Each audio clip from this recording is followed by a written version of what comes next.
আসসালামু আলাইকুম। দেখো, এসএসসি 26 এবং 27 এটা হচ্ছে তোমাদের খনিজ সম্পদ ও জীবাশ্ম চ্যাপ্টার 11 এর ক্লাস 2। তো আজকে হচ্ছে যে টপিকগুলো আমি কমপ্লিট করব সেটা হচ্ছে সমগোত্রীয় শ্রেণী, কার্যকরীমূলক আর হচ্ছে জৈব যৌগের নামকরণের বেসিক পার্টটুকু মানে রুলস রেগুলেশন গুলো আজকে আমরা কমপ্লিট করে ফেলবো। ওকে, তো চলো শুরু করে দিই কথাবার্তা না বাড়ায়। অবভিয়াসলি চোখের সামনে কি কি লাগবে? খাতা, মাথা আর হচ্ছে কলম লাগবে। ওকে, তো যাই হোক, স্টার চিহ্ন দিয়ে লিখো, খাতার মধ্যে স্টার চিহ্ন দিয়ে লিখো এক পাশ থেকে। সমগোত্রীয় শ্রেণী কি লিখছো? সমগোত্রীয় শ্রেণী, সমগোত্রীয় শ্রেণী। Okay fine. তাহলে সমগোত্রীয় শ্রেণী এটার সংজ্ঞাটা একটু লিখো আমার সাথে সাথে লিখো। সমধর্মী জৈব যৌগ সমূহকে, আমার সাথে লিখো, সমধর্মী জৈব যৌগ সমূহকে লিখো, সমধর্মী জৈব যৌগ সমূহকে তাদের ক্রমবর্ধমান আণবিক ভর অনুযায়ী সাজালে যদি তাদের মধ্যে একটি মিথিলিন মূলকের পার্থক্য থাকে, যদি তাদের মধ্যে একটি মিথিলিন মূলকের পার্থক্য থাকে এবং তাদের আণবিক সংকেত একই হয়, তাদের আণবিক সংকেত কি হয়? একই হয়, তবে তাদেরকে পরস্পরের সমগোত্রীয় শ্রেণী বলে। লিখছো? সংজ্ঞাটা অবভিয়াসলি 2-3 লাইন হবে। ওকে, তাহলে এটাই হচ্ছে আমাদের সমগোত্রীয় শ্রেণী। তাহলে সমগোত্রীয় শ্রেণীর এক্সাম্পল গুলো, সমগোত্রীয় শ্রেণী অ্যাকচুয়ালি কারা দেখো। সমগোত্রীয় শ্রেণী লিখো, alkane, alkene, alkyne, alkane, alkene, alkyne, alcohol, aldehyde আর হচ্ছে জৈব অ্যাসিড। তো ওরা কেন সমগোত্রীয় শ্রেণী? দেখো, আমি আগে একটু পিক বেসিকটা একটু বুঝে নাও। মনে করো অ্যালকেন, একটা অ্যালকেন লিখলা, আপাতত বুঝবা না, C2H একটা অ্যালকেন আর কি, একটু বোঝার চেষ্টা করো। তো C2H একটা অ্যালকেন যদি হয়, এর পরের অ্যালকেনটা, এর পরের অ্যালকেনটা হয় হচ্ছে C3H8। তাহলে আমি কি বলছি? মিথিলিন মূলকের পার্থক্য থাকা লাগবে। তাহলে দেখো, C2H6 এর সাথে যদি CH2 যুক্ত করো তাহলে তুমি C3H8 পাবা, যেমন C2H6 ছিল। ঠিক আছে, এটার সাথে একটা কার্বন, তাহলে একটা কার্বন হলে কার্বন কয়টা হবে? 3টা। হাইড্রোজেন 6টা ছিল, আরো 2টা, তাহলে কয়টা হবে? হাইড্রোজেন 8টা। তাহলে এই যে তাদের মধ্যে প্রত্যেকের মধ্যে পার্থক্য হচ্ছে একটা মিথিলিন মূলকের, এই জন্য alkane, alkene, alkyne, alcohol, aldehyde, জৈব অ্যাসিড এগুলো সবগুলোই হচ্ছে সমগোত্রীয় শ্রেণী। মনে করো বুঝা নাই তুমি এই পর্যন্ত? প্যারা নাই, এখন বুঝবা। আমি একটু সবগুলা লিখে নিই, তারপরে বুঝবা। তাহলে এই হচ্ছে অ্যালকেন। তো এরপরে আমাদের যে জিনিসটা লাগবে, প্রত্যেকটা জিনিসের সাধারণ সংকেত আমরা পড়বো। কি সংকেত পড়বো? আচ্ছা, এটা হচ্ছে আমরা নাম পড়লাম, তারপর হচ্ছে আমরা সংকেত পড়বো, সাধারণ সংকেত। কি পড়বো? সাধারণ সংকেত পড়বো, আর হচ্ছে এক্সাম্পল পড়বো। ওকে, তাহলে চলো আমরা এই জিনিসগুলো একটু পড়ি।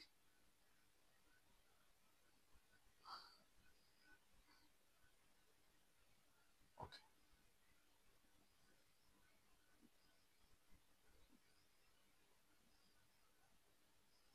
চলো এই পর্যন্ত পড়ি। ওকে, তাহলে এই পর্যন্ত যদি তুমি পড়তে চাও তাহলে কিভাবে হবে? তাহলে দেখো, অ্যালকেন, অ্যালকেনের সাধারণ সংকেত মনে রাখবা CnH2n+2। অ্যালকিনের মনে রাখবা CnH2n। অ্যালকাইনের মনে রাখবা CnH2n-2। অ্যালকোহলের মনে রাখবা CnH2n+1 OH। এসএসসি তে এই পর্যন্তই লাগে actually. Alkane, alkene, alkyne, alcohol, aldehyde আর হচ্ছে জৈব অ্যাসিড। ওকে, তাহলে অ্যালকেনের সাধারণ সংকেত মনে রাখবা CnH2n+2। তাহলে বলো, অ্যালকেন যদি আমি বানাতে চাই, কার্বন যদি 2টা হয়, হাইড্রো বা একদম নিম্ন দামি একটু লিখি, কার্বন যদি একটা হয়, হাইড্রোজেন কটা লাগবে? 2 একে 2 আর 2 কত? 4, তাহলে CH4। হ্যাঁ, এটা হচ্ছে একটা অ্যালকেন। আমি যদি কার্বন 2টা দেই তাহলে হাইড্রোজেন কটা হবে? 2 দুগুণে 4 আর 2 6, তাহলে এটা হচ্ছে একটা অ্যালকেন। আমি যদি অ্যালকিন বানাইতে চাই তাহলে অ্যালকিন, অ্যালকিনের 2 থেকে শুরু হয় মনে রাখবা। ঠিক আছে, তাহলে 2, কার্বন যদি আমি 2টা দিই তাহলে হাইড্রোজেন কটা হয়? 2 দুগুণে 4। ওকে, তাহলে অ্যালকাইন যদি আমি বানাইতে চাই, এটাও 2 থেকে শুরু হয় মনে রাখবা, তাহলে 2টা যদি দেই হাইড্রোজেন কটা হবে? 2 দুগুণে 4 থেকে 2 মাইনাস দিলে 2। ওকে, তাহলে অ্যালকোহল, অ্যালকোহল কি হবে মনে রাখবে? অ্যালকোহলের শেষে অবশ্যই OH মূলক থাকবে। হ্যাঁ, অ্যালকোহলের শেষে অবশ্যই কোন মূলক থাকবে? OH মূলক থাকবে। মনে রাখবে, অ্যালকোহলের মধ্যে অবশ্যই কোন মূলক থাকে? অ্যালকোহলের মধ্যে অবশ্যই আমাদের OH মূলক থাকে, OH। ওকে, একটু দেখো, অ্যালকোহলের মধ্যে আমাদের OH মূলক থাকে। তাহলে OH একটু লিখে রাখো, মেনশন করে রাখো OH। তারপরে অ্যালডিহাইড, অ্যালডিহাইডের মধ্যে কোন মূলক থাকে? অ্যালডিহাইডের মধ্যে সিএইচও মূলক থাকে। জৈব অ্যাসিডের মধ্যে কোন মূলক থাকে? COOH মূলক থাকে। ওকে, তাহলে এই হচ্ছে আর কি আমাদের টোটাল পড়াশোনা। হ্যাঁ, তাহলে আমরা যদি একটু বানাইতে চাই, তাহলে অ্যালকোহলে দেখো OH আছে, তাহলে OH থাকলে এটা কিরকম হবে? কার্বন যদি দুইটা থাকে, হাইড্রোজেন হবে 2 দুগুণে 4 আর 1 5, তাহলে C2H5OH। এটা হচ্ছে একটা অ্যালকোহল। আমি কিন্তু নাম একটারও বলতেছি না, হ্যাঁ, নাম কিন্তু একটারও বলতেছি না, কারণ এগুলো আমরা নামকরণ নিয়ে তো এখনো পড়া শুরু করি নাই। শুধু এক্সাম্পল গুলো লিখে রাখো, নামকরণে গিয়ে নাম তুমি পারবা, বিশ্বাস রাখো। তারপরে অ্যালডিহাইড। অ্যালডিহাইড কি হবে? কার্বন যদি দুইটা হয়, হাইড্রোজেন কয়টা হবে? 4টা হবে। আর কি হবে? আচ্ছা, এখানে যেহেতু সিএইচও লাগবে, বুঝছো, সিএইচও লাগবে যেহেতু, তাহলে অ্যালডিহাইডের একটু মনে রেখো, অ্যালডিহাইডের আসলে আমরা সিএইচও দিয়ে এইভাবে লিখি আর কি।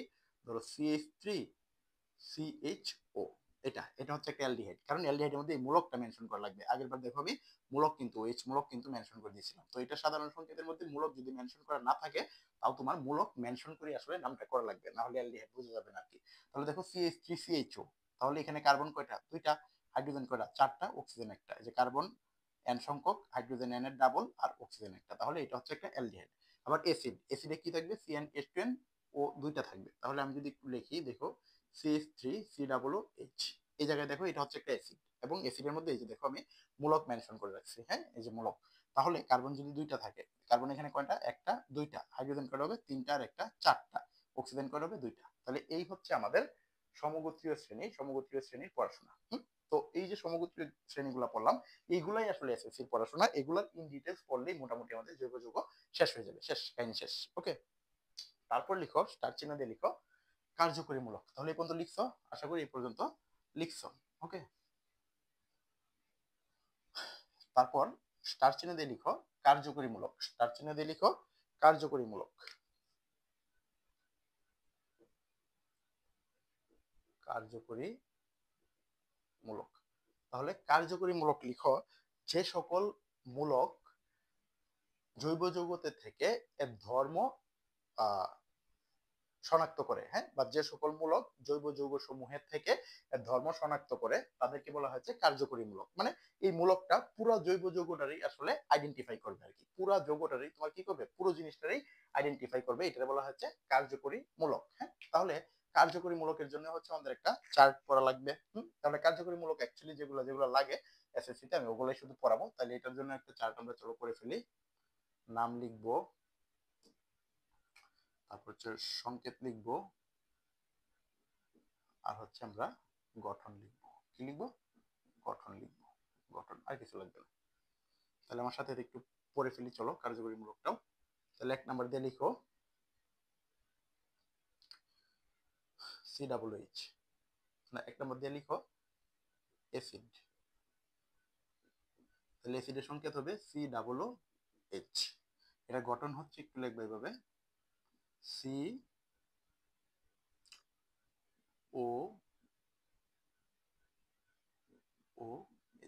এরকম আর কি, হ্যাঁ, COOH। ওকে, তাহলে এটা হচ্ছে অ্যাসিড। তারপর লিখো অ্যালকোহল।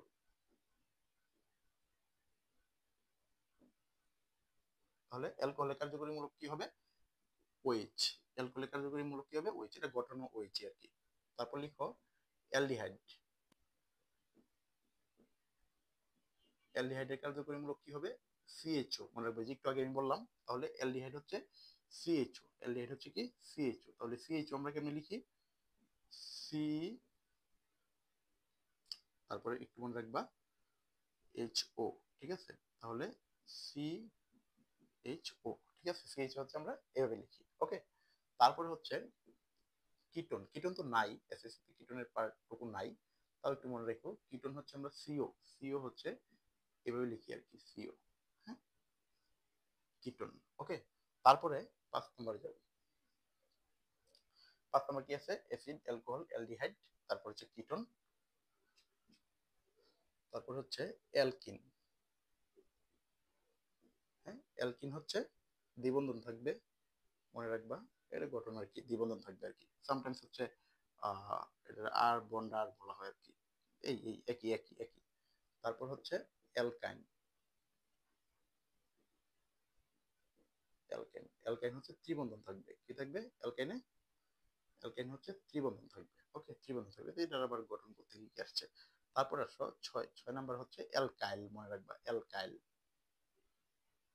অ্যালকাইল। অ্যালকাইল হচ্ছে শুধুমাত্র মনে রাখবা বন্ড আর, অ্যালকাইল কি মনে রাখবা বন্ড আর। তাহলে এই কয়টা কার্যকরী মূলক এসএসসি তে পড়লি হয়। ইন্টারমিডিয়েটের হিউজ অনেকগুলো, প্রায় 15টার মতো কার্যকরী মূলক পড়বা, বাট এসএসসি তে এই 6টার মতো পড়লি হয় আর কি, 6-7টা পড়লি এনাফ। তো এই ছিল হচ্ছে আমাদের কার্যকরী মূলক। ওকে, তাহলে আমরা কি কি পড়লাম? মোটামুটি অনেক জিনিসপত্র কিন্তু পড়ে ফেললাম। এরপরে আমরা চলে যাব হচ্ছে আমাদের সেই কাঙ্ক্ষিত টপিকে, যেটা হচ্ছে নামকরণ কি, জৈব যৌগের নামকরণ সমূহ। তাহলে চলো আমরা জৈব যৌগের, এই পর্যন্ত লিখছো, এই পর্যন্ত আশা করি লিখছো। ওকে, তাহলে আসো, আচ্ছা জৈব যৌগের নামকরণে যাওয়ার আগে আমি আরেকটু বেসিক কিছু কথাবার্তা একটু শেখাই নিব। স্টার চিহ্ন দিয়ে লিখো জৈব যৌগের বৈশিষ্ট্য। স্টার চিহ্ন দিয়ে লিখো জৈব যৌগের বৈশিষ্ট্য। আচ্ছা, নামকরণে যাওয়ার আগে একটু কথা বলে নেই। জৈব যৌগের বৈশিষ্ট্য,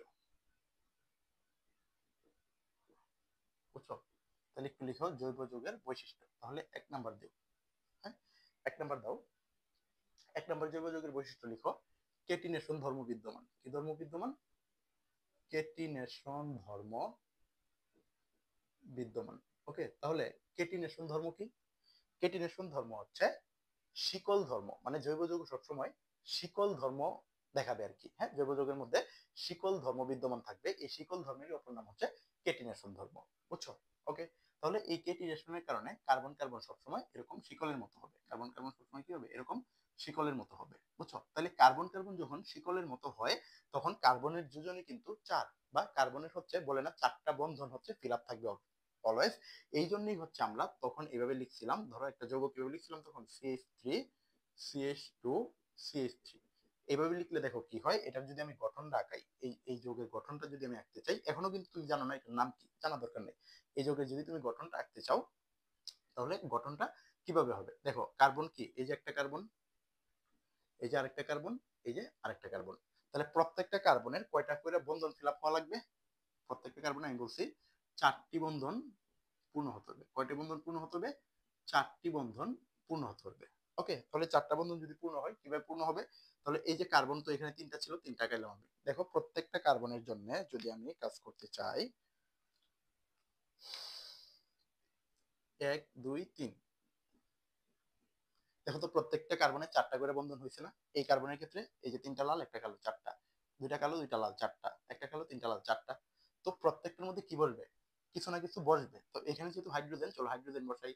এই যে hydrogen, hydrogen, hydrogen, hydrogen, hydrogen, hydrogen, hydrogen, hydrogen. এখন বুঝছো? ক্লাস 1-এ যে তুমি আওলায় ফেলছিলা, ওই যে ক্লাসিফিকেশন পড়ার সময় কখন 3 বসাচ্ছেন, কখন 2 বসাচ্ছেন, কিছুই তো বুঝতেছি না। এবার বুঝছো কেন আমি 3 বসাইতেছিলাম, কেন 2 বসাইতেছিলাম? দেখো, প্রথমটার মধ্যে 3টা হাইড্রোজেন বসাইলেই 4টা হাত ফিল আপ হয়। পরেরটার মধ্যে 2টা হাইড্রোজেন বসাইলেই 4টা হাত ফিল আপ হয়। পরেরটার মধ্যে 3টা হাইড্রোজেন বসালে 4টা হাত ফিল আপ হয়। এই জন্য হচ্ছে আমি একবার 3 বসাচ্ছিলাম, একবার 2 বসাচ্ছিলাম। তার মানে একটু মনে রাখবা, প্রান্তীয় ক্ষেত্রে মানে অ্যালকেন যদি একক বন্ধন থাকে, প্রান্তীয় কার্বনে 3টা করে হাইড্রোজেন হবে, মাঝখানের সবগুলো কার্বনে 2টা করে হাইড্রোজেন হবে, যদি এক্সট্রা কোনো শাখা শিকল না থাকে। ওকে, এই তারপর লিখো 2 নাম্বার তো লিখলাম, 3 নাম্বার দিয়ে লিখো, আচ্ছা এই কেটিনেশন ধর্মের সময় C60 নামে হচ্ছে একটা যৌগ গঠন করে, এটার নাম হচ্ছে ফুলারিন বলা হয়। এটা হচ্ছে ফুলারিনস বা বুকমিস্টার ফুলারিনস বলা হয় আর কি। এই জিনিসটা একটু মনে রাখো, এগুলা এসএসসি তে না পড়লেও চলবে আর কি। তাহলে এটা তারপরে মনে রাখবা, এটা হচ্ছে সংকরায়ন বিদ্যমান। জৈব যৌগের মধ্যে কি বিদ্যমান? সংকরায়ন। অজ্ঞান হয়ে যায় না ভাই, সংকরায়ন, সংকরায়ন জাস্ট একটু মনে রাখো যে জৈব যৌগে সংকরায়ন বিদ্যমান। তাহলে জৈব যৌগে আমি কি কি পড়ছিলাম? সম্পৃক্ত সম্পৃক্ততা অনুসারে একক বন্ধন হইতে পারে, দ্বিবন্ধন হইতে পারে, আর হচ্ছে ত্রিবন্ধন হইতে পারে। ওকে, তাহলে একটু মনে রাখবা, যখন জৈব যৌগ একক বন্ধন হবে, হ্যাঁ, যখন একক বন্ধন হবে তখন এটার মধ্যে sp3 সংকরায়ন হবে। কিছু বোঝার দরকার নাই, শুধু মুখস্থ রাখো। যখন দ্বিবন্ধন থাকবে sp2 সংকরায়ন হবে, যখন ত্রিবন্ধন থাকবে তখন এর মধ্যে sp সংকরায়ন হবে। কি সংকরায়ন হবে? sp সংকরায়ন হবে। এই ছিল হচ্ছে জৈব যৌগের বৈশিষ্ট্য। আরো বৈশিষ্ট্য আছে। জৈব যৌগ হচ্ছে পলিমারকরণ বিক্রিয়া, সমানুকরণ বিক্রিয়া ইত্যাদি বিক্রিয়া শো করে। পলিমারকরণ, তারপর হচ্ছে সমানুকরণ, তারপর কি বিক্রিয়া? সমানুকরণ ইত্যাদি বিক্রিয়া হচ্ছে শো করে। কে শো করে? ইত্যাদি বিক্রিয়া হচ্ছে জৈব যৌগ শো করে। তাহলে এগুলো সবগুলোই হচ্ছে জৈব যৌগের ফিচার। তাহলে এই জিনিসগুলো একটু কষ্ট করে মনে রাখো, তাহলেই হবে। ওকে, ফাইন। তারপরে আসো আমরা ওই যে আমাদের সেই কাঙ্ক্ষিত নামকরণে যাব। আমরা কই যাব? সেই আমাদের কাঙ্ক্ষিত নামকরণে যাব। ওকে, তো দেখো আমরা হচ্ছে জৈব যৌগের নামকরণ করব। হ্যাঁ, তাহলে জৈব যৌগের নামকরণ করার সময় যে তিনটা রুলস, জাস্ট তিনটা কথা দিয়েই হচ্ছে তুমি পৃথিবীর সব নামকরণ করে ফেলতে পারবা। ওকে, তাহলে তিনটা কথা আর হচ্ছে তিনটা ধাপ, দ্যাটস ইট, আর কিছু লাগবে না। তাহলে তিনটা কথা কি? প্রথম কথা হচ্ছে প্রধান শিকল গণনা করব। হ্যাঁ, তাহলে তুমি কিভাবে চিনবা যে কোনটা প্রধান শিকল? একটু ব্র্যাকেটে লিখো, যে শিকলে কার্বন বেশি থাকবে, যে শিকলে কার্বন বেশি থাকে সেটাই হচ্ছে প্রধান শিকল। যে শিকলে কার্বন বেশি থাকে সেটাই হচ্ছে প্রধান শিকল। তারপরে যে প্রধান শিকলটি গণনা করব, গণনার সময় খেয়াল রাখবো যেন কার্যকরীমূলক সর্বনিম্ন স্তরে থাকে। তাহলে প্রধান শিকল হচ্ছে দুই দিক থেকে গণনা করা যাবে, হয় ডান দিক থেকে গণনা করতে পারবা তুমি, বাম দিক থেকে গণনা করতে পারবা। তাহলে কোন দিক থেকে গণনা করবা? যে দিক থেকে কার্যকরীমূলক নিম্ন স্তরে থাকবে সেদিক থেকে গণনা করবা। ওকে, তো কার্যকরীমূলক কি একটু আগে পড়লাম, কার্যকরীমূলক কি। তারপরে আসলে মনে করো কার্যকরীমূলক নাই, ইটস ওকে, শাখা তো থাকবে। তাহলে কার্যকরীমূলক না থাকলে তুমি এই স্টেপের পরের রুলসে আসবা, সেখানে কার্যকরীমূলক না থাকে যদি শাখা থাকে সেক্ষেত্রেও সেম খেয়াল রাখবো যেন শাখা সমূহ সর্বনিম্ন স্তরে থাকে। তাহলে যে পাশ থেকেই গুনলে শাখাগুলো আগে পড়বে সেদিক থেকে হচ্ছে আমি গণনা শুরু করব। তারপর কি বলছে? একাধিক শাখা থাকলে ইংরেজি বর্ণমালার ক্রমানুসারে হবে। মনে করো একাধিক শাখা আছে, ঠিক আছে, সেক্ষেত্রে কি হবে? ইংরেজি বর্ণমালার ক্রমানুসারে হবে। মনে করো একটা শাখার নাম বি দিয়ে শুরু, একটার নাম ই দিয়ে শুরু, একটার নাম এম দিয়ে শুরু, একটার নাম সি দিয়ে শুরু। তাহলে কিভাবে কাজটা করব? প্রথমে বি এর কাজ করব, তারপর সি নিয়ে কাজ করব, তারপর ই নিয়ে কাজ করব, তারপর এম নিয়ে কাজ করব। আর একাধিক কার্যকরীমূলক থাকলে এটার হচ্ছে এসএসসির জন্য এই রুলসটা আসলে লাগে না, সো এটা ইগনোর করো আর কি। হ্যাঁ, একাধিক কার্যকরীমূলক যুক্ত নাম আসলে এসএসসি তে আসে না। ওকে, ফাইন। তো এই জিনিসগুলো পড়ার পরে আমরা ধাপ 1 ধাপ 2 ধাপ 3 তে যাব। তাহলে ধাপ 1 ধাপ 2 ধাপ 3 যাওয়ার আগে আমি তোমাদেরকে আরেকটা জিনিস একটু পড়াই ফেলি। তাহলে এই পর্যন্ত লিখছো, আগে নামকরণ দিয়া এই রুলস গুলা লিখো, নামকরণ দিয়া লিখো রুলস, রুলস দিয়ে এই 1 2 3 এই তিনটা রুলস লিখে কমপ্লিট করো। ওকে, প্রয়োজনে ভিডিওটা পজ করে তারপর হচ্ছে এই তিনটা রুলস লিখে কমপ্লিট করো। ওকে, ফাইন, কমপ্লিট, পজ করে কমপ্লিট করলা। এবার হচ্ছে স্টার চিহ্ন দিয়ে একটা জিনিস লিখো, এটার নিচে স্টার চিহ্ন দিয়ে একটা জিনিস লিখো যে অ্যালকাইল মূলক।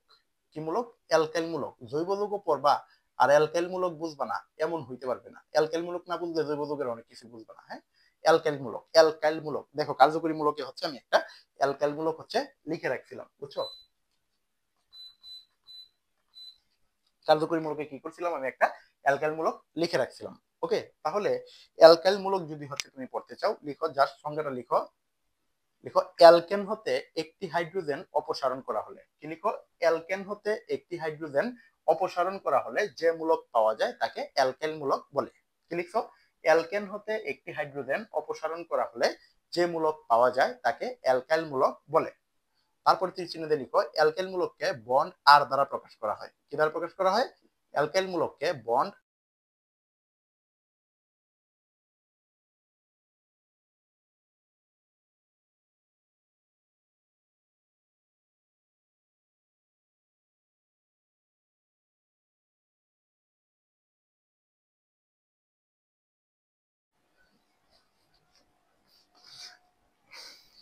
ওকে, তাহলে কি বললাম?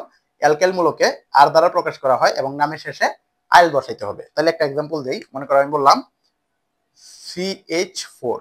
তাহলে CH4 কি? অ্যালকেন। কারণ কি? অ্যালকেনের সাধারণ সংকেত কি পড়েছিলাম? CnH2n+2, কার্বন একটা থাকলে হাইড্রোজেন চারটা। তাহলে এটার নাম কি ছিল? এটার নাম ছিল হচ্ছে মিথেন। মনে করো এটার যে নাম মিথেন, এটাও তুমি এখনো জানো না, প্যারা নাই, জানা দরকার নেই। তাহলে আপাতত একটু বুঝো, এটার নাম হচ্ছে মিথেন। তাহলে এটার নাম যদি মিথেন হয়, এটার নাম যদি মিথেন হয়, এবার এখান থেকে আমি একটা হাইড্রোজেন অপসারণ করবো। তাহলে হাইড্রোজেন চারটা আছে, হাইড্রোজেন দিয়ে দিব তিনটা। তাহলে হাইড্রোজেন তিনটা দিয়ে দিলে কি কার্বনের একটা বন্ড কমে গেল না? কার্বনের তো নর্মালি এভাবে ছিল, এভাবে থাকলেই চারটা হাত পূর্ণ থাকে। এবার যদি আমি দেখুন এক পাশ থেকে একটা হাত কমাই ফেলি, একটা হাইড্রোজেন কমাই ফেলি, তাহলে CH3 হলো, একটা বন্ধন খালি হয়ে গেল। তাহলে একটা বন্ধন খালি হবে। এই যে একটা বন্ধন খালি হলো, এটাই কি দেখো তো আমাদের অ্যালকাইল মূলকের সংজ্ঞার সাথে মিলছে না?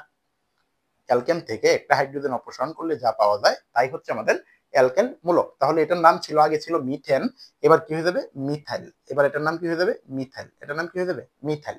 ঠিক তেমনি ইথেন থাকলে ইথাইল, প্রোপেন থাকলে প্রোপেন হয়ে যাবে। এবার আসলে এটার নাম যে মিথেন, এটাই তুমি বুঝো নাই, মিথাইল বুঝবা কিভাবে? চিল চিল, সব বুঝবা। ওকে, তাহলে নামকরণের এই তিনটা রুলস লিখছো, লিখে স্টার চিহ্ন দিয়ে অ্যালকাইল মূলক কি জিনিস সেটাও লিখছো, ফাইন। তারপরে যাও স্টার চিহ্ন দিয়ে একটা কথা লিখো, এবার স্টার চিহ্ন দিয়ে লিখো কার্বন সংখ্যা থাকলে নাম। তাহলে কার্বন সংখ্যা থাকলে নাম কি হয়? লিখো কার্বন সংখ্যা, ঠিক আছে? একটা থাকলে লিখবা এক, ওয়ান থাকলে কার্বন সংখ্যা কি ওয়ান থাকলে কিছু বোঝা শুধু এটুকু লিখবা মিথ, ওয়ান থাকলে কি মিথ, টু থাকলে ইথ, থ্রি থাকলে প্রোপ, ফোর থাকলে বিউট, ফাইভ থাকলে পেন্ট, সিক্স থাকলে হেক্স, সেভেন থাকলে হেপ্ট, এইট থাকলে অক্ট, নাইন থাকলে নন, টেন থাকলে ডেক। এই পর্যন্ত লিখো, এই পর্যন্ত লিখে আমাকে বলো যে লিখছো। তাহলে কি হলো, কার্বন সংখ্যা যদি একটা থাকে, কিছু মিথেন টিথেন কিছু না, একটা থাকলে কার্বন একটা, যেগুলো পড়তেছো কার্বন মনে করে একটা পাইছো, এটার নাম মিথ। দুইটা থাকলে ইথ, তিনটা থাকলে প্রোপ, চারটা থাকলে বিউট, পাঁচটা থাকলে প্যান্ট, ছয়টা থাকলে হেক্স, সাতটা থাকলে হ্যাপ্ট, আটটা থাকলে অক্ট, নয়টা থাকলে নন, দশটা থাকলে হচ্ছে ডেক। দশটা থাকলে কি ডেক। এই এই হচ্ছে আমাদের টোটাল কার্বন সংখ্যার উপর বেস করে হচ্ছে নামকরণ। Okay fine. এবার আসো, আমরা মোটামুটি অনেক দূর আগে গেলাম। এবার আসো আমরা তাহলে একটা নামকরণ থাকলে ধাপ ওয়ান, ধাপ টু, ধাপ থ্রিতে কিভাবে যাবো। আচ্ছা তোমরা হচ্ছে নিশ্চয়ই যারা মুসলিম ধর্মের আছো তারা তো হচ্ছে অ্যারাবিক লেটার শিখছো ছোটবেলা, তাই না? অ্যারাবিক লেটার, অ্যারাবিক লেটার বাসায় গিয়ে হুজুরা পড়াইছে বা মক্তবে গিয়ে পড়ছো আর কি। ওকে, তাহলে অ্যারাবিক লেটার কিভাবে লিখতে হয়? খাতার ডান পাশ থেকে বাম পাশ করে লিখতে হয় না? অ্যারাবিক লেটার খাতার ডান পাশ থেকে বাম পাশ করে লিখতে হয়। তাহলে খাতার ডান পাশ থেকে বাম পাশ করে যদি তুমি লিখো, তাহলে একটু মনে রাখবা নামকরণটাও ঠিক আমরা একইভাবে করব, খাতার ডান পাশ থেকে বাম পাশে। তাহলে এই যে দেখো আমি তিনটা স্টেপ সাজায় রাখছি। তিনটা স্টেপ কি কি বলছি? একটা নাম হচ্ছে ধাপ ওয়ান, ধাপ ওয়ানে যেটা করব প্রধান শিকল গণনা করব, ধাপ টু এর শাখাগুলো গণনা করব, ধাপ থ্রি হচ্ছে শাখার মান বসাবো, ধাপ থ্রি কি করব শাখার মান বসাবো। ওকে গেল। তাহলে চলো আমরা র্যান্ডমলি পড়াশোনাটা শুরু করে দিই। তাহলে কি বলছিলাম, স্টার চিহ্ন দিয়ে লিখো অ্যালকেনের নামকরণ, স্টার চিহ্ন দিয়ে লিখো অ্যালকেনের নামকরণ, স্টার চিহ্ন দিয়ে কি লিখছো অ্যালকেনের নামকরণ। ওকে, তাহলে কি শুধু এইটুকু কথা মনে রাখো যে অ্যালকেনে, অ্যালকেনের নামের শেষে এন হয়, এই তীর চিহ্ন দিয়ে লিখো অ্যালকেন, লিখে লিখো অ্যালকেনের নামের শেষে এ যে ফলাকার এন, এন হয়। এবং সাধারণ সংখ্যাটা নিশ্চয়ই মনে আছে, আমি আগের বার বলছিলাম CnH2n+2।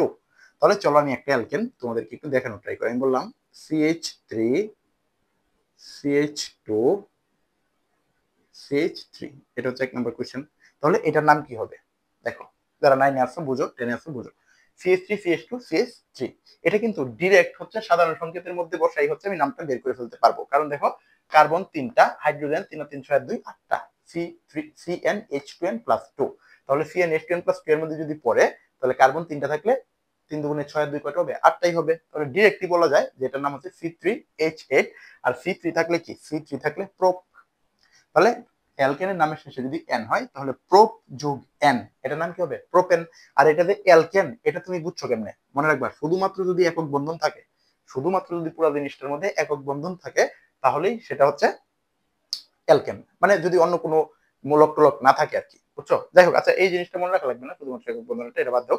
তো এটা তো হচ্ছে আমাদের সাধারণ সংকেতের সাথে মিলতেছে, সাধারণ সংকেতের সাথে মিলতেছে না, তো এটা হয়ে যাবে হচ্ছে অ্যালকেন। মানে CnH2n+2 এর সাথে মিলতেছে, তো এটা হয়ে যাবে হচ্ছে অ্যালকেন। তাহলে এটার নাম আমি ডিরেক্ট বলতে পারি, ওই রুলস অনুযায়ী CnH2n+2 দিয়ে বলতে পারি প্রোপেন। কি বলতে পারি? প্রোপেন। তাও যদি তুমি এই রুলস অনুযায়ী করতে চাও, ধাপ ওয়ান, ধাপ টু, ধাপ থ্রি, প্রধান শিকল, প্রধান শিকল মানে কি? যে শিকলে কার্বন সবচেয়ে বেশি থাকে। এখানে শিকলই আছে একটা, এবং এই শিকলে টোটাল কার্বন কয়টা আছে দেখো, 1 2 3। তাহলে তিনটা থাকলে প্রধান শিকলের নাম কি হয়? কার্বন তিনটা থাকলে প্রোপ। তারপরে শাখা, এখানে কি কোনো শাখা আছে? প্রধান শিকল ছাড়া, এই যে এটা যদি প্রধান শিকল হয়, এটা ছাড়া বাকি যা থাকবে সব শাখা। এখানে বাকি আর কিছু আছে? নাই। তাহলে এই পার্ট বাদ, শাখাই নেই, শাখার মান কোথেকে আসবে? এটাও বাদ। তাহলে এটার নাম প্রোপ। আর যেহেতু এটা অ্যালকেন আমরা বুঝছি শুধুমাত্র একক বন্ধন বিদ্যমান এবং ওই সাধারণ সংকেতের সাথে মিলে যাচ্ছে, তাহলে prop plus N, prop plus N, ultimately এটার নাম হবে প্রোপেন। এটার নাম কি হবে? Propane. Prop plus N, ultimately এটার নাম হবে প্রোপেন। এই তারপরে আসো আমরা যদি একটু আরেকটু ডিপে যাই, আরেকটু কঠিনে যাই, তাহলে কি হবে দেখো, বললাম CH3 CH CH CH3। তাহলে এখানে আমি একটা CH3 বললাম, এখানেও একটা CH3 বললাম। ওকে, তাহলে একটু দেখো এই জিনিসটা, তাহলে এই জিনিসটা কি পারা যাবে না? তাহলে এখানে আমি দেখতে পারতেছি একটু তো ঝামেলা, মাথাটাতে ঘুরতেছে। ওকে, ঘোরা যাবে না, ঘোরা যাবে না, কোনো কিছু ঘোরা যাবে না। তাহলে এখানে প্রথমেই আমরা প্রধান শিকল গণনা করব। তাহলে প্রধান শিকল গণনা কিভাবে করব? যে শিকলে কার্বন সবচেয়ে বেশি দেখো গুণি 1 2 3 নো 1 2 3 4 1 2 3 4। তাহলে এখানে চারটার বেশি যেদিক থেকে কোনো চারটার বেশি কার্বন নাই। তাহলে আমরা যেহেতু বাঙালি সহজ সরল যেটা, সেটাকে আমি প্রধান শিকল কাউন্ট করি। ওকে, তাহলে এটা যদি প্রধান শিকল কাউন্ট করি, তাহলে এবার কাউন্ট আমি কোন দিক থেকে করব? আমি তো চাইলে 1 2 3 4 এভাবে করতে পারি, অথবা যদি তুমি চাও সেটাকে মানে প্রধান শিকল গণনার সাথে সাথে অবশ্যই আমাদের নাম্বারিং করা লাগবে। অবশ্যই কি করা লাগবে? নাম্বারিং করা লাগবে, নাম্বারিং করা লাগবে। এটা কিন্তু মনে রাখবা। তাহলে ডান দিক থেকে বাম দিকে নাম্বারিং করতে পারো, অথবা বাম দিক থেকে 1 2 3 4 বাম দিক থেকে ডান দিকেও নাম্বারিং করতে পারো। এবার তাহলে তুমি কোনটা নিবা?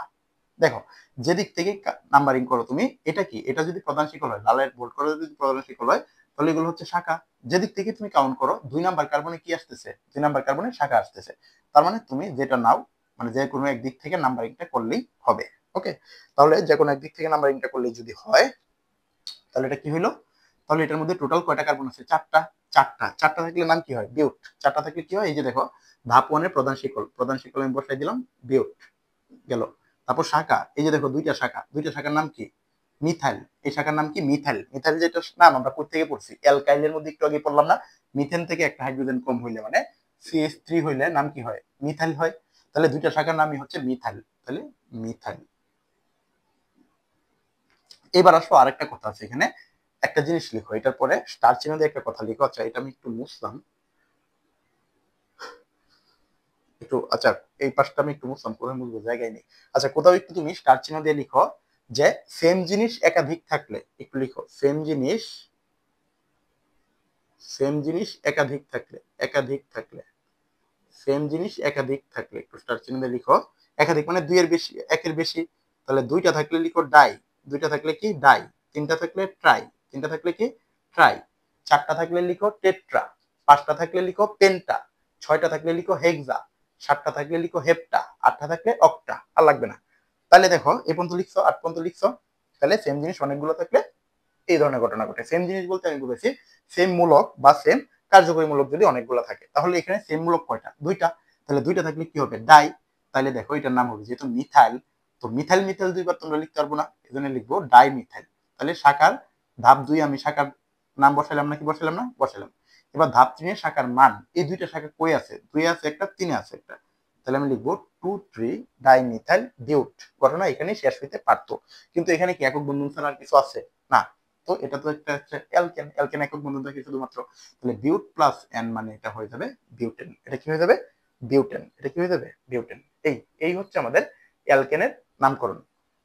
তাহলে আমি একটা দেই, এটা হচ্ছে একটু নিজেরা করবা।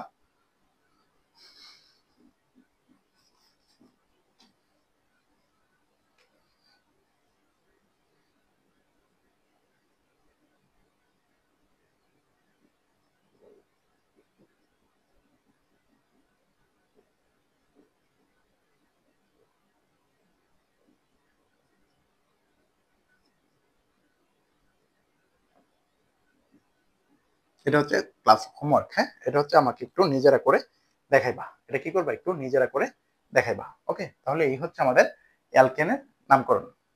এই হচ্ছে আমাদের অ্যালকেনের নামকরণ।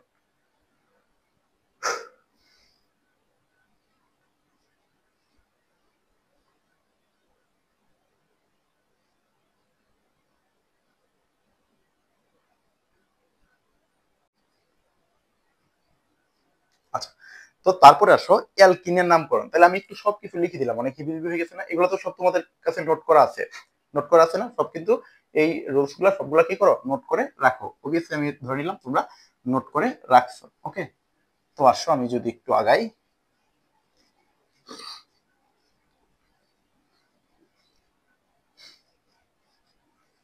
তাহলে একটু আগাইলে কই যাবো? আমি অ্যালকিনের নামকরণে যাব। কই যাব? এবার হচ্ছে স্টার চিহ্ন দিয়ে লিখো অ্যালকিনের নামকরণ। কার নামকরণ? অ্যালকিনের নামকরণ, অ্যালকিনের নামকরণ।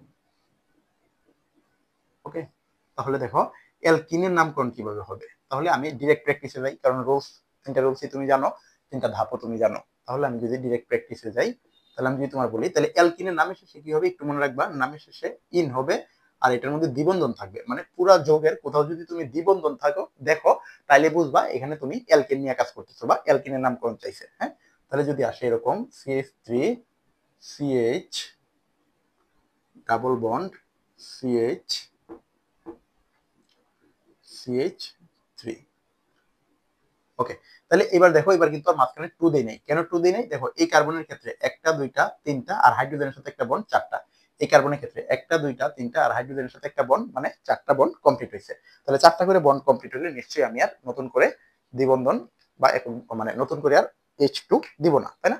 ওকে, তাহলে এটার নাম কি হবে? এটার নাম খুবই সহজ, এটার মধ্যে তো একটাই শিকল এবং হচ্ছে 1 2 3 4 চার কার্বন বিশিষ্ট অ্যালকিনের নাম কি? নরমালি চারটা থাকলে কি হয়? বিউট। চারটা থাকলে কি হয়? বিউট। তাহলে যখন অ্যালকিন থাকবে তখন হয়ে যাবে বিউটিন। অ্যালকিন হয়ে গেলে কি হবে? নামের সাথে যেহেতু ইন, বিউটিন। তবে এখানে একটা প্রশ্ন আছে, একটু তীর চিহ্ন দিয়ে লিখে রাখো কোথাও, যে এই অ্যালকিনের ক্ষেত্রে লিখো অ্যালকিন ইকুয়াল টু অ্যালক বন্ড বাক্স বন্ড ইন। কিছু বোঝার দরকার নেই, অ্যালকিন মানে হচ্ছে অ্যালক বন্ড বাক্স বন্ড ইন। তো নিশ্চয়ই তুমি অজ্ঞান হয়ে যেতেছো দেখে, খুব কঠিন লাগতেছে। কঠিন লাগা যাবে না। অ্যালক বন্ড বাক্স বন্ড ইন, এই বাক্সের মধ্যে তীর চিহ্ন দিয়ে লিখো এখানে দ্বিবন্ধনের কার্বন এর নম্বর বসবে। এখানে কি বসবে? দ্বিবন্ধনের কার্বনের নম্বর বসবে। তাহলে দেখো এখানে কি হয়েছিল? নরমালি বিউটিন লিখে ফেলতে চাইছিল তুমি, না, এখানে যদি তুমি নাম্বারিং করতে যে কোনো পাশ থেকে 1 2 3 4 বা 1 2 3 4, আমি কি বলছি? প্রধান শিকল গণনার সাথে সাথে নাম্বারিং করে ফেলবো। তাহলে যেদিক থেকে গণো 2 নাম্বার কার্বনে কি পাইতা? দ্বিবন্ধন। এদিক থেকে গণলে দেখো 2 নম্বরে দ্বিবন্ধন, ওই দিক থেকে গণলেও 1 2 3 4 2 নম্বরে দ্বিবন্ধন। তাহলে এটার নাম কি হইতো? বিউট বন্ড। এই যে অ্যালকের জায়গায় বিউট বন্ড, বাক্সের জায়গায় কি হইতো? দ্বিবন্ধনের নাম্বার সংখ্যা 2 বন্ড অ্যালক বন্ড বাক্স বন্ড ইন, মানে বিউট বন্ড বাক্স বন্ড ইন। তাহলে আলটিমেটলি তো বিউট 2 ইন। ওকে, এই হচ্ছে আমাদের অ্যালকিনের নামকরণ। তাহলে আসো আমি যদি আরেকটা দেই, একটু মনে করে এরকম একটা দিলাম CH3 CH2 CH double bond CH, এখানে দিলাম মনে করো ক্লোরিন, এখানে দিলাম মনে করো ব্রোমিন, এরকম একটা দিলাম। তাহলে এরকম দিলে ভাইয়া ঘটনাটা কিরকম হবে? তাহলে আমরা যেহেতু অনেক হিবিজিবি মনে হইতেছে, চলো প্রধান শিকল কাউন্ট করি। 1 2 3 4 5 6। তাহলে এই পাশে যেহেতু 6টা আছে, অবভিয়াসলি এটাই হবে আমার প্রধান শিকল। তাহলে এই পাশে প্রধান শিকল ছাড়া বাকি যেগুলো আছে ওগুলো কি হয়ে যাবে? শাখা শিকল। ফাইন। তাহলে যদি শাখা শিকল হয়ে যায় তাহলে চলো কাউন্ট করবো। কোন দিক থেকে কাউন্ট করতে পারি? 1 2 3 4 5 6 দিক থেকে কাউন্ট করতে পারি, 1 2 3 4 5 6 এদিক থেকেও কাউন্ট করতে পারি। এখন দুই দিক থেকে কাউন্ট করলে দেখো 2 নম্বরে আবার শাখা পড়তেছে, তাহলে তো কাওলা জলা লেগে গেল। আমি তো শিখছিলাম যেদিক থেকে শাখা নিম্ন স্তরে হবে সেদিক থেকে কাউন্ট করবো। এবার তো দুই দিক থেকেই শাখা নিম্ন স্তরে, মানে 2 হচ্ছে। তাইলে অ্যাকচুয়ালি কাউন্টটা কোন দিক থেকে করবো? একটু একটা বক্সের ভিতরে একটা কথা লিখে রাখো, যদি শাখা সেম কার্বনে হলে, মানে দুই দিক থেকে গুনলে যদি সেম কার্বনে হলে, যেদিকে শাখা ভারী সেদিক থেকে গুনবো, সেদিক থেকে গুনবো, যেদিক থেকে শাখা ভারী সেদিক থেকে গুনবো। তাহলে দুই পাশ থেকে যদি কাউন্ট করো, এখানে ক্লোরিন, ক্লোরিনের ভর 35.5, ব্রোমিনের ভর অবভিয়াসলি ক্লোরিনের থেকে বেশি, তার মানে আমার ব্রোমিনের দিক থেকে কাউন্ট করা লাগবে। তাহলে 1 2 3 4 5 6, আমি হচ্ছে ওই পাশ থেকে গোনা শুরু করব। ঠিক আছে, তাহলে এটার নাম কি হবে দেখো। তাহলে এখানে টোটাল কয়টা আছে? 6টা। 6টা থাকলে প্রধান শিকলের নাম কি? হেক্স। 6টা থাকলে কি? হেক্স। আর কিছু বোঝার দরকার নেই। বন্ড শাখা কি আছে? একটা শাখার নাম হচ্ছে ব্রোমিন মানে বি দিয়ে, আর একটা হচ্ছে ক্লোরিন মানে সি দিয়ে। তাহলে অ্যালফাবেট অনুযায়ী এই যে 2 নাম্বার রুলসে চলে যাবো, অ্যালফাবেট অনুযায়ী বি আগে নাকি সি আগে? অবভিয়াসলি বি আগে। তাহলে বি থাকলে ব্রোমিন থাকলে ব্রোমিন হয় না, শাখা হিসেবে নাম হয় ব্রোমো। কি নাম হয় মনে রাখবা? ব্রোমো। তাহলে ব্রোমোর পার্টের কাজটুকু আমি আগে করলাম, যেহেতু আমাদের 2 নাম্বার রুলসে অ্যালফাবেট অনুযায়ী যে আগে থাকবে তার কাজ আগে করতে হয়। তাহলে ব্রোমো। তাহলে ব্রোমোর আবার মান কত? ব্রোমোর মান হচ্ছে 2। তাহলে এই যে দেখো মান বসাই দিছি 2 ব্রোমো। তারপরে আমি ক্লোরিনের কাজ করব, তাহলে ক্লোরো। তাহলে ক্লোরিন কত? Chloro 5 chloro hex. 3 নম্বরে কি আছে? দ্বিবন্ধন। এই পাশ থেকে দেখো 3 নম্বরে আছে হচ্ছে দ্বিবন্ধন, তাহলে hex 3 in, hex 3 in. 2 bromo 5 chloro hex 3 in. এই হচ্ছে আমাদের অ্যালকিনের নামকরণ। ওকে, তাহলে এইভাবে হচ্ছে তুমি অ্যালকিনটাও কমপ্লিট করে ফেলবা। তারপর লিখো অ্যালকাইনের নামকরণ। কি লিখো? অ্যালকাইনের নামকরণ। স্টার চিহ্ন দিয়ে লিখো অ্যালকাইনের নামকরণ। তাহলে অ্যালকাইনের নামকরণে তীর চিহ্ন দিয়ে লিখবা কি হবে? আইন হবে। আইন হবে আর অবভিয়াসলি ত্রিবন্ধন হবে। আইন হবে আর কি হবে? আইন হবে আর ত্রিবন্ধন হবে। ওকে, তাহলে ত্রিবন্ধন দেখলেই তুমি বুঝবা এটা হচ্ছে অ্যালকাইন এবং এটা অবশ্যই নামের শেষে আইন বসাবা। ওকে, তাহলে দেখো এটা কি ছিল? অ্যালকিনে অ্যালক বন্ড বাক্স বন্ড ইন। তাহলে অ্যালকাইনে কি হবে? অ্যালকাইনে কি হবে? অ্যালকাইনে কি হবে? অ্যালক বন্ড বাক্স বন্ড আইন। অ্যালক বন্ড বাক্স বন্ড আইন। তাহলে এখানে ত্রিবন্ধনের কার্বনের নম্বর বলবে। এখানে কি বলবে? ত্রিবন্ধনের কার্বনের নম্বর বলবে। তার মানে যা ছিল অলমোস্ট তাই। তাহলে আমি যদি একটা এরকম লিখি CH3 bond C bond C bond CH3 এনে বললাম মনে করো ক্লোরো। তাহলে এটার নাম কি হবে? এটা হচ্ছে প্রধান শিকল কাউন্ট করবো আমি। তাহলে এই পাশ থেকে 2 নাম্বার, এই পাশ থেকে হচ্ছে 3 নাম্বার। দেখো আমি কিন্তু বলছিলাম যে ত্রিবন্ধন হচ্ছে একটা কার্যকরী মূলক। ত্রিবন্ধন একটা কি মূলক? কার্যকরী মূলক। ঠিক আছে, তাহলে কার্যকরী মূলক যদি থাকে সেক্ষেত্রে আমি শাখারে প্রায়োরিটি করব না, কারণ আমার 1 নাম্বার যে রুলসটা ছিল এটা সাব রুলস ছিল। ক নাম্বারে ছিল কার্যকরী মূলক সর্বনিম্ন স্তরে বসবে। কার্যকরী মূলক যদি না থাকে সেক্ষেত্রে শাখা নিম্ন স্তরে বসবে। তাহলে ত্রিবন্ধন তো একটা কার্যকরী মূলক। তাহলে এটা 2 নাম্বার কার্বনে আছে এই পাশ থেকে গণলে, তাহলে ওই পাশ থেকে তো আমি কাউন্ট করবোই না, ডিরেক্ট এই পাশ থেকে, মানে এটা পরে তখন ওইরকম ভাবে প্রায়োরিটি এটাকে দিবই না। তাহলে এই পাশ থেকে গণলে 1 2 3 4 5। ঠিক আছে, তাহলে যদি 5টা ঘটনা ঘটে তাহলে এটার নাম কি হয়ে যাবে? এটার নাম যেহেতু 5টা হলে কি হয়? এই যে আমি লিখে দিচ্ছিলাম 5 হলে দেখো নাম লিখে দিচ্ছিলাম প্যান্ট। 5 হলে কি হয়? প্যান্ট। ওকে, তাহলে প্যান্ট যদি হয় ফাইন ফাইন ফাইন, তাহলে এখানে কি হবে? এখানে বলবে আমার শাখা। তাহলে এখানে শাখা কি আছে? ক্লোরো। শাখা কি আছে? ক্লোরো। শাখা আছে ক্লোরো। আর শাখার মান কি আছে? কত? ক্লোরো। ক্লোরো কত আছে? 4 এ। তাহলে ফ্লোর করলো ক্লোরো প্যান্ট বন্ড ত্রিবন্ধন কই আছে? 3 এ। তাহলে প্যান্ট 3 নামের শেষে কি হবে? ওই যে নামের শেষে আইন হবে। প্যান্ট 3 আইন। তাহলে এই হচ্ছে আমাদের অ্যালকাইনের নামকরণ। বুঝছো? তাহলে এইভাবে আসলে কি মোটামুটি পারা যাবে না? যাবে। তাহলে এই ছিল হচ্ছে আমাদের ক্লাস 2 এর পড়াশোনা। তাহলে আমি একটু মেনশন করি, রিক্যাপ করি যে কি কি পড়লাম। আমি সমগোত্রীয় শ্রেণী তোমাদেরকে পড়াইছি আজকে ক্লাসে। সমগোত্রীয় শ্রেণী অনেক একটা বক্স লিখে দিছি। কার্যকরীমূলক পড়াইছি, সেটা একটা বক্স লিখে দিছি। তারপর হচ্ছে আমি নামকরণ পড়েছি। নামকরণ কার কার পড়লাম? অ্যালকেনের পড়লাম, অ্যালকিনের পড়লাম, আর হচ্ছে অ্যালকাইনের পড়লাম। নেক্সট ক্লাসে আমরা নামকরণ পড়বো, ওটা কার কার পড়বো? অ্যালকোহল, অ্যালডিহাইড আর হচ্ছে অ্যাসিডের নামকরণ পড়বো। ওকে, তো নেক্সট ক্লাসে নামকরণ পড়ে আমি হচ্ছে অ্যালকেনের দিকে আগাবো আর কি। তো এই ছিল আজকে ক্লাস। তো ভালো থেকো, আসসালামু আলাইকুম। এবং যদি হচ্ছে মনে করো যে ক্লাসগুলো এফেক্টিভ, তাহলে যে তুমি তোমার ফ্রেন্ডদেরকেও অবশ্যই মেনশন করে দিবা। কোনো কোয়েশ্চেন থাকলে কমেন্ট করো।